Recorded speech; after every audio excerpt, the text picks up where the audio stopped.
one of the things that's been added this season is more female directors to the show. Do you notice a difference in the way they choreograph the sex, or just any scene in general, things that they pick up on that make it slightly different? No, you know what? No, happily, it's so individual, right? You know, and I think that's something that there should be more female directors, purely because it should represent the population distribution, right? You know, but no, there's some women are very sensitive and come from a much sort of more romantic viewpoint, but then some of our male directors have been more like that. Some of our female directors are much more technical, and you know, it just runs the gambit, and that's how it should be. You know, it's not, oh, you're women, you're going to look at it exactly this way. No, there's very many different opinions and different aspects to it all. It's about the right person for the job, and I think we've got the right people for the job, and you know, it is fun to work with different directors. But the first few, actually, we have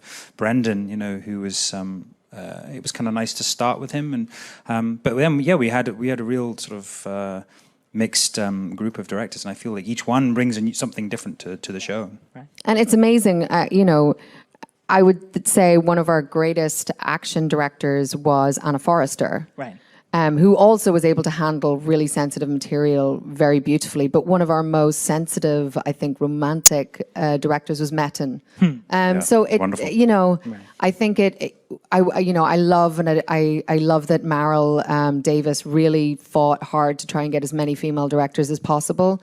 But also, I love that it's not. It doesn't become a cliche that it's like, oh, the women are good at this thing and the men are good at this. No, and it's great to see that there's such variety among everybody. And I think the show has this strength, you know, and sensitivity, and I think that's really important. You know, it's not a show for women. It's for everyone. It's got so much more to it. You two are in this elite club now, actors on massively successful shows. So if you had the opportunity to compare notes or ask advice of a Kit Harington on Game of Thrones or an Ellen Pompeo on Grey's Anatomy. You, Jon Snow. Wait, did you hear what he said? Okay, if you're at a dinner party with these people, what experience would you share with them? What would you talk about? I think I have a friend who's on a long-running show, and I sat and I was talking to him almost a year ago now. But I think it's how do you retain the freshness season after season? I think that's something that you always try and strive for, that you never really want to rest on your laurels, and you never really want to just do the same thing over and over again. You want to constantly feel like you're being challenged, and that retains your interest and that retains your excitement about a character. And I think it's always interesting to hear people who've done it before, how they go about it, and how do you make sure that you're doing the best job you can do and getting as much out of this experience as you can, because it is very rare that this happens. And I think we're very aware of that. You know, we're definitely very fortunate and we're very lucky. And I think you just want to make the most of those situations when they're presented to you. We're seeing a lot of strong women on TV right now. And your character, you know, and it's funny that we have to point these things out. But I know, sadly.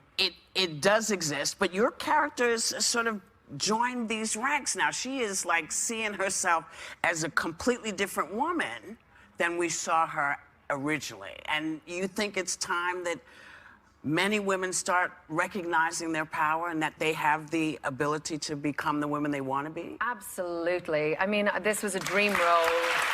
Claire's, you know, what I love about her is that she is so strong, but when she encounters misogyny or when she encounters somebody telling her she can't do something, she uses it as fuel. And she takes that and she says, you know what, I'm going to prove you wrong and I'm going to make myself be heard. And that's what I love about her. So. One thing I wonder, I mean, at this point, 3 seasons in, these characters are yours on the show. They exist on the page as well, that Diana, the great characters that Diana created, but you have a certain ownership of them after 3 seasons. How do you think your versions of them differ from what's on the page? Do you notice a difference between the characters in the book and who you're playing on screen? Well, that's interesting, because I think when you read a book, you always, you know, I always think of it like we all play our own little movie in our head. So my reading of Claire is through the filter that I interpret her on the scripts as well. Right. So, you know, I think maybe I've tried to make Claire a little bit more earthy or relatable. I think, you know, I think sometimes, there, you know, when you read a book, there's certain things that translate so well on paper that when you try and put it into action, it can be a little more. I don't know what I'm talking about.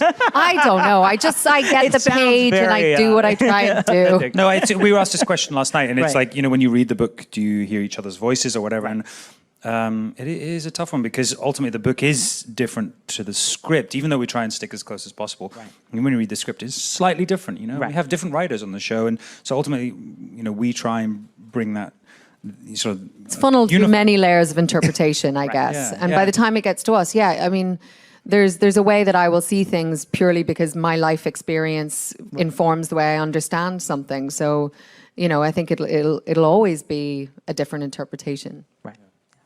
Claire seems like a dream role for any actress. I mean, she's tough, she's fierce, but she's also able to be vulnerable. She can save and she can be saved, which is why I love her. Is it just a joy to play her? Just getting to play someone who's as complex as her. I mean, she's not perfect.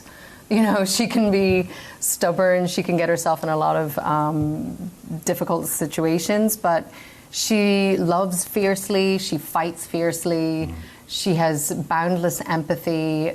She fights for justice, and all of those things are just so attractive to be able to play. It's been such a great opportunity, I think, for both of us. I mean, I think we've been on this wild ride that is just. I don't know, it's given us so much. What continues to be maybe the biggest surprise for you about this project? You know, it's just been such a wild ride to be on something that, you know, obviously the book series had such a huge fan base and a huge life, and that had sustained itself for over 20 years. So coming onto the show, you never know if that's going to work. You know, if people are going to like what you do or not. Yeah.